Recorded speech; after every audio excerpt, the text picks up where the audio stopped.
ಜೋಳದ ರೊಟ್ಟಿ ಗಟ್ಟಿ ಹಾರ ಬಿಟ್ಟಿರಪ್ಪ ಎಗ್ರಸ್ತಿದ್ದೀರೇನೋ ಯಾಕ ಹೊಟ್ಟೆ ಬಂದೈತಿ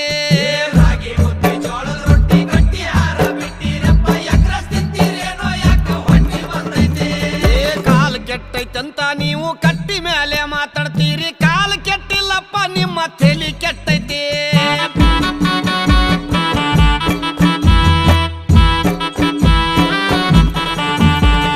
ಸಣ್ಣ ಸಣ್ಣ ಹುಡುಗರೆಲ್ಲ ಎಣ್ಣೆ ಹೊಡಿಯಕತ್ತಾರಪ್ಪ ಹಾಲು ಮೊಸರ ಅಂದ್ರ ಇವಕ್ಕ ವಾಂತಿ ಬರ್ತೈತಿ ಸಣ್ಣ ಸಣ್ಣ ಹುಡುಗರೆಲ್ಲ ಎಣ್ಣೆ ಹೊಡಿಯಕತ್ತಾರಪ್ಪ ಹಾಲು ಮೊಸರ ಅಂದ್ರ ಇವಕ್ಕ ವಾಂತಿ ಬರ್ತೈತಿ ಮಾರಿ ಮ್ಯಾಗ ಮಿಸಿ ಇಲ್ಲ ಸಾಲಿಗೆ ಒಟ್ಟ ಹೋಗ್ತಾ ಇಲ್ಲ